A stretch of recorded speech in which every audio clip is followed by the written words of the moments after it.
सभी विद्यार्थियों का मेरी हिंदी की कक्षा में एक बार पुनः बहुत बहुत स्वागत है। विद्यार्थियों, जैसा कि मैंने पहले भी कहा था कि हम अपने नए वीडियो संस्करण में एक नए अध्याय के साथ आप सबके समक्ष प्रस्तुत होंगे। तो लीजिए, आज हम एक नए अध्याय के साथ आप सबके समक्ष प्रस्तुत हैं।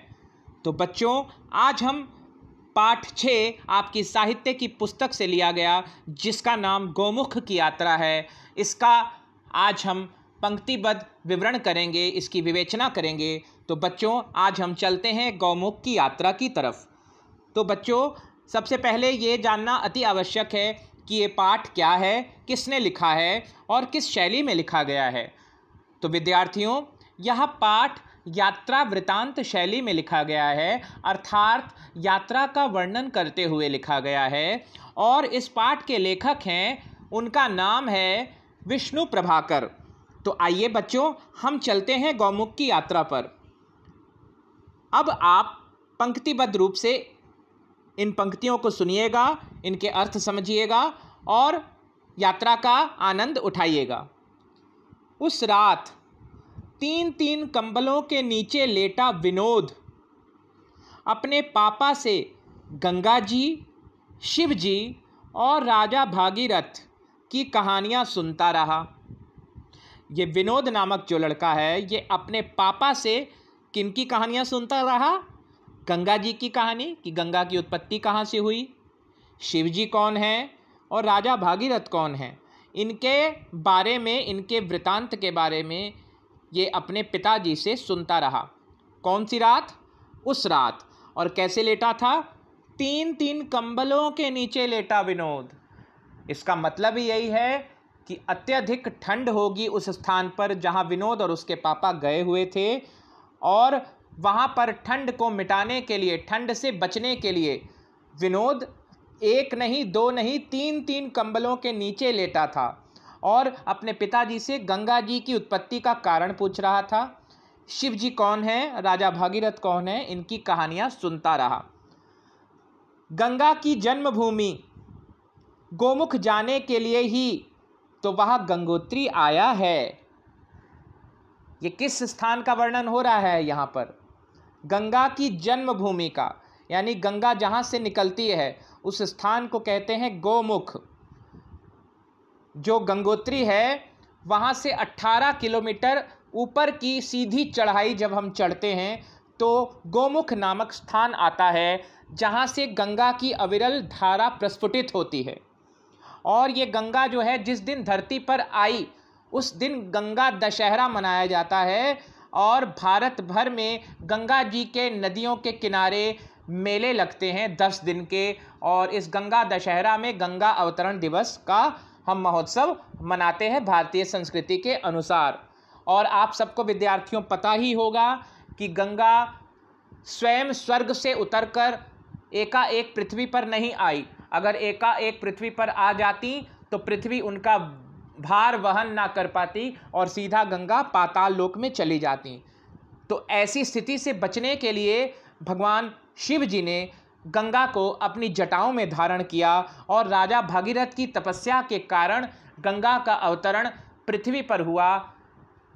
इसलिए गंगा का एक नाम भागीरथी भी है, क्योंकि भागीरथ की तपस्या से गंगा पृथ्वी पर आई। और भागीरथ ने गंगा जी को लाने के लिए तपस्या इसलिए की थी ताकि वे अपने पूर्वजों का उद्धार कर सकें, उनका तर्पण कर सकें, श्राद्ध कर सकें। तो बच्चों, गंगा की जन्मभूमि गौमुख जाने के लिए ही तो वह गंगोत्री आया था। यानी जो विनोद नामक लड़का है वो गंगोत्री आया था। कहाँ जाने के लिए आया था? गौमुख जाने के लिए आया था, जो कि गंगोत्री से 18 किलोमीटर और ऊपर है। कुछ देर पहले वह अचरज से भरा बाहर घूम रहा था। अचरज से भरा मतलब बहुत ही आश्चर्य से भरा, हैरानी से भरा, उसको बड़ा विस्मय हो रहा था, क्योंकि उत्तराखंड में गंगोत्री नामक स्थान पड़ता है, जो कि उत्तराखंड के 4 धामों में से एक है।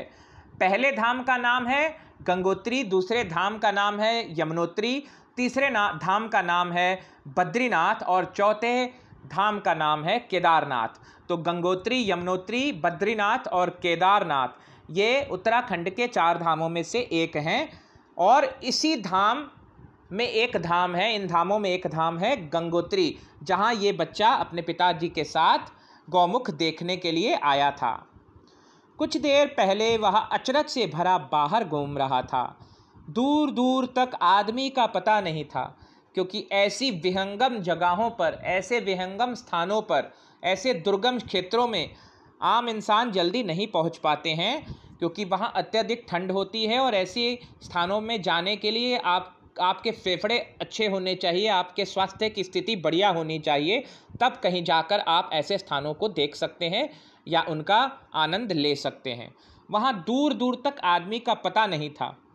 चारों तरफ चुप्पी छा रही थी, अर्थात बहुत ही शांति भरा माहौल था, सन्नाटा भी कह सकते हैं आप। बस नीचे से आती हुई गंगा की कल कल ही बड़ी तेज़ी से उसे सुनाई दे रही थी। गंगा की जो धारा थी वो कैसे आ रही थी? कल कल ध्वनि हो रही थी, क्योंकि आप देखते होंगे, आपने अनुभव किया होगा, आप गए भी होंगे, आपने ऐसे दृश्यों को भी देखा होगा कि जब पहाड़ों से नदियां नीचे की ओर बहती हैं तो उनमें से एक अजीब सी, एक अनोखी सी ध्वनि, एक अपूर्व ध्वनि गुंजायमान होती है। उसी के बारे में कहा गया है कल कल ध्वनि। पत्थरों से लड़ती हुई नदियों की ध्वनि ऐसी उसको सुनाई दे रही थी। धीरे धीरे सूरज देवता भी ऊंची ऊंची चोटियों के नीचे चले गए, पीछे चले गए। इसका मतलब सूर्य अस्त का समय हो गया और ऊंची ऊंची चोटियों के पीछे सूर्यदेव चले गए। विनोद ठंड के मारे कांपने लगा। अब सूर्यास्त हो गया तो जाहिर सी बात है कि गंगोत्री जैसे स्थान में ठंड की कोई कमी होती नहीं है, और सूर्यास्त के बाद तो भयंकर ठंड पड़ती है, हार्ड कपाने वाली ठंड। तो ऐसी ठंड को सहन करके विनोद ठंड के मारे कांपने लगा। उसने पापा को पुकारा, पापा मुझे ठंड लग रही है। जवाब दिया स्वामी जी ने।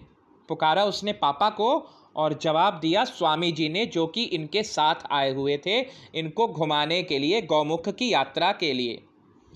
स्वामी जी ने क्या जवाब दिया बच्चों?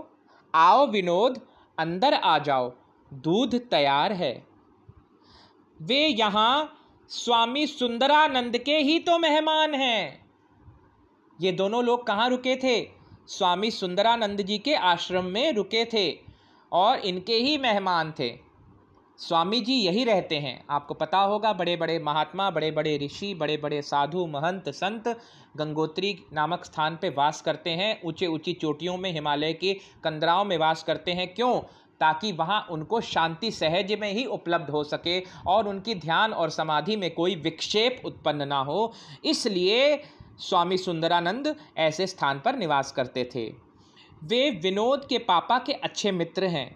उन्होंने उसे गर्मा गर्म दूध के साथ एक गोली दी और कहा, लो यहाँ कस्तूरी वटी है, इसे खाकर सो जाओ, मैं कल की तैयारी करता हूँ।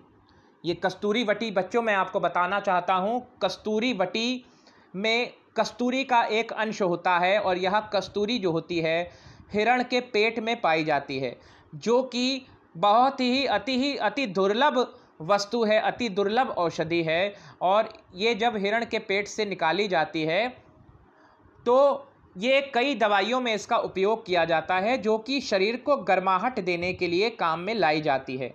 तो ऐसी वटी यानी ऐसी टैबलेट इसको स्वामी सुंदरानंद ने विनोद को दी और गरम गरम दूध के साथ दी और कहा कि इसे खाकर सो जाओ, मैं कल की तैयारी करता हूँ। विनोद ना जाने कब सो गया। अब उसके शरीर में गर्मी आ गई, कस्तूरी वटी थी, उसने खाई और ना जाने कब सो गया। जब आँख खुली तो बाहर सुनहरी धूप चमक रही थी। वह तंबू से बाहर निकला आया। धूप कैसी प्यारी लग रही थी और बादल कैसे चमचमाते दिख रहे थे। उसके पापा और स्वामी जी तैयार बैठे थे। किस लिए तैयार बैठे थे? गौमुख की यात्रा पर जाने के लिए तैयार बैठे थे। बिस्तर बंध चुके थे, यानी सामान पैक हो चुका था। राशन बंध रहा था, यानी खाने पीने का सामान अभी पैक हो रहा था। बस बोझ उठाने वालों की राह देखी जा रही थी। आप देखे होंगे, आपने अनुभव किया होगा, आपने दृश्यावलोकन भी किया होगा कि पहाड़ों पे जब हम जाते हैं तो पिट्ठू नामक आदमी वहाँ पे मनुष्यों का भी बोझ ढोते हैं और आपके लाए हुए जो ज़रूरी आवश्यक सामग्रियाँ हैं, सामान हैं, उनको भी उठाकर पहाड़ों तक पहुँचाते हैं। तो ऐसे लोगों की राह देखी जा रही थी, अभी वो आए नहीं थे। विनोद भी झटपट तैयार हो गया। बोझियों के आते ही, वही बोझियों मतलब वही पिट्ठू जो सामान ढोते हैं, बोझियों के आते ही हम सब गोमुख की ओर रवाना हुए।